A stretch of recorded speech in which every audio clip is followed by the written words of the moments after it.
Magandang araw sa inyong lahat. Update lang tayo sa lagay ng panahon natin ngayong araw, November 28, 2024. Silipin din natin kung posible bang mabuo ang dalawang sama ng panahon na binabantayan natin. Para naman lagi kang updated, huwag kalimutang mag-subscribe dito sa channel. Sa ngayon, wala pang low pressure area na minomonitor ang Pag-asa sa loob man o labas ng Philippine Area of Responsibility. Pero, meron tayong dalawang tropical cyclone threat potential na binabantayan. Posibleng mabuo ito bilang bagyo, pero mababa pa rin ang tsansa sa kasalukuyan. Ito ay maaaring dulot ng lumalakas na amihan. Bagamat walang bagyo, dalawang weather systems ang nakaapekto ngayon sa ating bansa. Una, ang shear line na nagdadala ng malalakas na pag-ulan sa silangang bahagi ng Northern Luzon. Pangalawa, ang Intertropical Convergence Zone o ITCZ na nagdudulot ng pag-ulan sa Mindanao at mga kalapit na rehiyon. Dahil dito, iba't ibang lagay ng panahon ang mararanasan sa iba't ibang bahagi ng Pilipinas. Para sa mga kababayan natin sa Caraga, Davao Region, Northern Mindanao,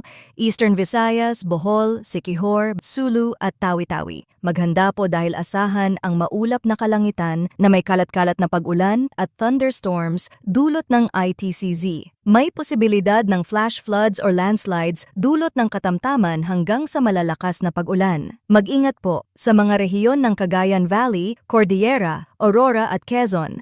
Asahan ang maulap na kalangitan na may kasamang pag-ulan at thunderstorms dulot ng shear line. Posibleng magkaroon ng flash floods o landslides, kaya't mag-ingat at maging handa, lalo na sa mga gilid ng bundok o ilog. Para naman sa Metro Manila, Ilocos Region at iba pang bahagi ng Luzon tulad ng Calabarzon, Mindoro at Marinduque. Bahagyang maulap hanggang maulap ang kalangitan na may kaunting pag-ulan dulot ng northeast monsoon o amihan. Walang inaasahang malaking epekto kaya't mag-relax pero manatiling handa sakaling biglang bumuhos ang ulan. Para sa natitirang bahagi ng Pilipinas, asahan ang bahagyang maulap hanggang maulap na kalangitan na may kalat-kalat na pag-ulan o thunderstorms dulot ng localized thunderstorms. Ayon sa latest weather advisory ng Pag-asa, ngayong araw, November 28, moderate to heavy rainfall ang maaring maranasan sa Southern Leyte, Dinagat Islands at Surigao del Sur. Bukas, November 29, ang ulan ay posible sa Aurora, Quezon, Eastern Samar, Southern Leyte, Dinagat Islands at Surigao del Sur. Sa Sabado, November 30, inaasahan naman ang malakas na ulan sa Albay, Sorsogon, Catanduanes,